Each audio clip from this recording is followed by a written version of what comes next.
Hey, I have added a whole lot of complexity to the front suspension. It's almost finished. The geometry is now properly established. It's a long arm, short arm suspension, of course, which means that when suspension travel increases, the camber needs to also increase. So the top part of the suspension gets pulled in,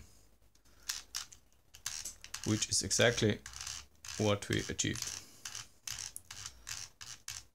Okay. Another thing, I added the shock absorber, and as you can see, the anti-roll bar link is directly attached to the shock absorber.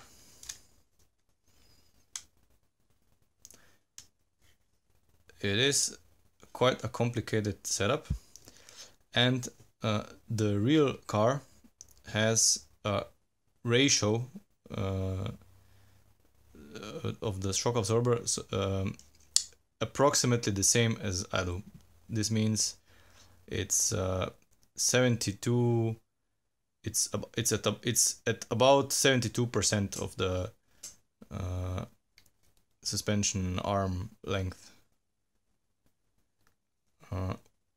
which is good enough for me. I mean, it works as it should.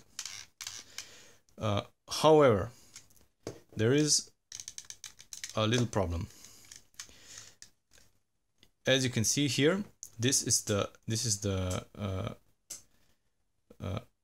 inner fender.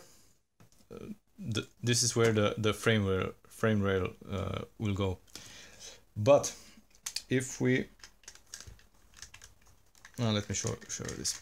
Okay, so when the wheel rotates, this is about as far as it goes.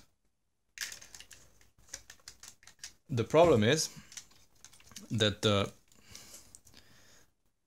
upper ball joint of the anti-roll bar rotates as well. And what it does is it rotates to a position where it actually interferes or bumps into the inner fender. This gets worse when the suspension gets compressed. So I don't want to have an indentation in the frame rail here. So I will need to think of something that will allow me to keep the frame rail straight and to have this ball joint here, which may or may not be doable, but we'll see. Yeah, this is for today. Nothing special.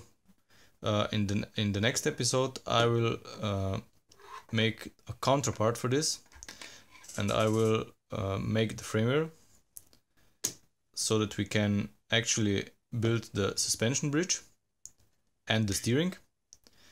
And this will probably give us even more headaches, because we'll have to figure out a way to make everything work nicely together.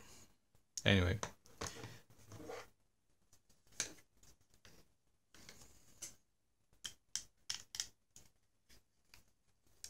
And as an added bonus, when everything will be connected together,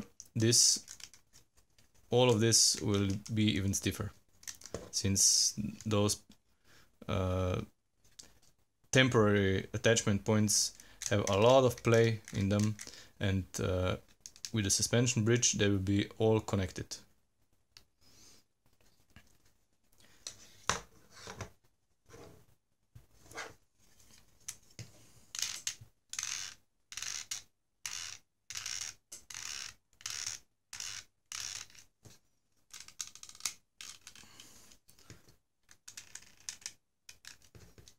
this just interferes in the moment.